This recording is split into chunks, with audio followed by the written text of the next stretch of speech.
بسم اللہ الرحمن الرحیم۔ السلام علیکم۔ سرکار دو عالم حضرت محمد صلی اللہ تعالیٰ علیہ وآلہ وسلم اپنے صحابہ کرام رضی اللہ تعالیٰ عنہ کے درمیان تشریف فرما تھے کہ ایک یتیم جوان شکایت لیے حاضر خدمت ہوا۔ کہنے لگا، یا رسول اللہ صلی اللہ علیہ وسلم، میں اپنی کھجوروں کے باغ کے گرد دیوار تعمیر کرا رہا تھا کہ میرے ہمسائے کی کھجور کا ایک درخت دیوار کے درمیان میں آ گیا۔ میں نے اپنے ہمسائے سے درخواست کی کہ وہ اپنی کھجور کا درخت میرے لیے چھوڑ دے تاکہ میں اپنی دیوار سیدھی بنوا سکوں۔ اس نے دینے سے انکار کر دیا تو میں نے اس کھجور کے درخت کو خریدنے کی پیشکش کر ڈالی۔ میرے ہمسائے نے مجھے کھجور کا درخت بیچنے سے بھی انکار کر دیا۔ سرکار صلی اللہ تعالیٰ علیہ وآلہ وسلم نے اس نوجوان کے ہمسائے کو بلاوا بھیجا۔ ہمسایہ حاضر ہوا تو آپ صلی اللہ تعالیٰ علیہ وآلہ وسلم نے اسے نوجوان کی شکایت سنائی، جسے اس نے تسلیم کیا کہ واقعتاً ایسا ہی ہوا ہے۔ آپ صلی اللہ تعالیٰ علیہ وآلہ وسلم نے اسے فرمایا کہ تم اپنی کھجور کا درخت اس نوجوان کے لیے چھوڑ دو یا اس درخت کو نوجوان کے ہاتھوں فروخت کر دو اور قیمت لے لو۔ اس آدمی نے دونوں حالتوں میں انکار کیا۔ آپ صلی اللہ تعالیٰ علیہ وآلہ وسلم نے اپنی بات کو ایک بار پھر دہرایا، کھجور کا درخت اس نوجوان کو فروخت کر کے پیسے بھی وصول کر لو اور تمہیں جنت میں بھی ایک عظیم الشان کھجور کا درخت ملے گا جس کے سائے کی طوالت میں سوار 100 سال تک چلتا رہے گا۔ دنیا کے ایک درخت کے بدلے میں آپ صلی اللہ تعالیٰ علیہ وآلہ وسلم کی جنت میں ایک درخت کی پیشکش ایسی عظیم تھی جس کو سن کر مجلس میں موجود تمام صحابہ رضی اللہ تعالیٰ عنہ دنگ رہ گئے۔ سب یہی سوچ رہے تھے کہ ایسا شخص جو جنت میں ایسے عظیم الشان درخت کا مالک ہو کیسے جنت سے محروم ہو کر دوزخ میں جائے گا۔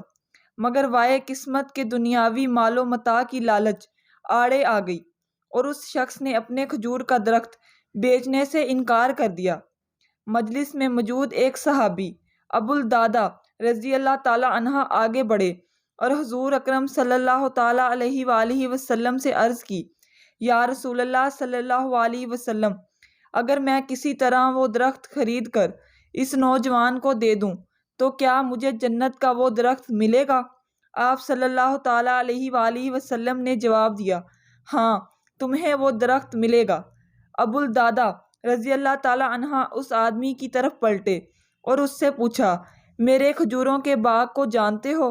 اس آدمی نے فوراً جواب دیا، جی کیوں نہیں، مدینے کا کون سا ایسا شخص ہے جو ابو الدرداء رضی اللہ تعالیٰ عنہ کے 600 کھجوروں کے باغ کو نہ جانتا ہو؟ ایسا باغ جس کے اندر ہی ایک محل تعمیر کیا گیا ہے، باغ میں میٹھے پانی کا ایک کنواں اور باغ کے ارد گرد تعمیر خوبصورت اور نمایاں دار دیوار دور سے ہی نظر آتی ہے۔ مدینے کے سارے تاجر تیرے باغ کی اعلیٰ اقسام کی کھجوروں کو کھانے اور خریدنے کے استعدار میں رہتے ہیں۔ ابو الدرداء رضی اللہ تعالیٰ عنہ نے اس شخص کی بات کو مکمل ہونے پر کہا، تو پھر کیا تم اپنے اس کھجور کے ایک درخت کو میرے سارے باغ، محل، کنویں اور اس خوبصورت دیوار کے بدلے میں فروخت کرتے ہو؟ اس شخص نے غیر یقینی سے سرکار دو عالم صلی اللہ تعالیٰ علیہ وآلہ وسلم کی طرف دیکھا کہ کیا عقل مانتی ہے کہ ایک کھجور کے درخت کے بدلے میں اسے ابو الدرداء رضی اللہ تعالیٰ عنہ کے 600 کھجوروں کے باغ کا قبضہ بھی مل پائے گا کہ نہیں؟ معاملہ تو ہر لحاظ سے فائدہ مند نظر آ رہا تھا۔ حضور پاک صلی اللہ تعالیٰ علیہ وآلہ وسلم اور مجلس میں موجود صحابہ کرام رضی اللہ تعالیٰ عنہ نے گواہی دی اور معاملہ طے پا گیا۔ ابو الدرداء رضی اللہ تعالیٰ عنہ نے خوشی سے حضور اکرم صلی اللہ تعالیٰ علیہ وآلہ وسلم کو دیکھا اور سوال کیا، یا رسول اللہ صلی اللہ علیہ وسلم، جنت میں میرا ایک کھجور کا درخت پکا ہو گیا نا؟ آپ صلی اللہ علیہ وسلم نے فرمایا کہ نہیں۔ ابو الدرداء رضی اللہ تعالیٰ عنہ سرکار صلی اللہ علیہ وسلم کے جواب سے حیرت زدہ سے ہوئے۔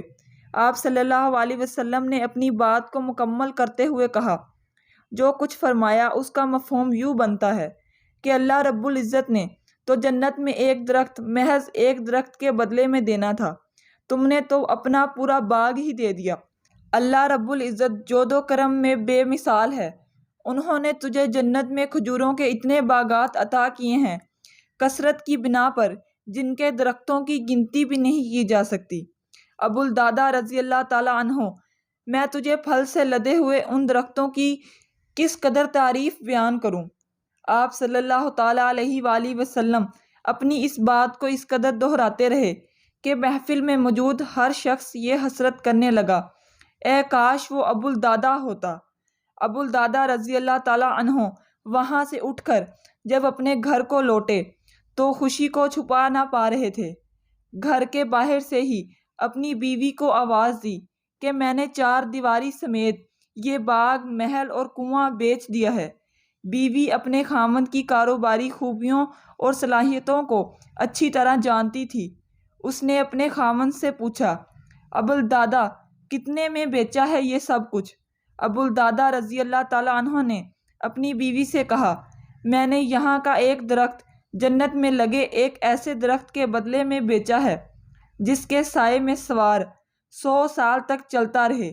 ابو الدرداء رضی اللہ تعالیٰ عنہ کی بیوی نے خوشی سے چلاتے ہوئے کہا، ابو الدرداء تو نے منافع کا سودا کیا ہے، ابو الدرداء تو نے منافع کا سودا کیا ہے۔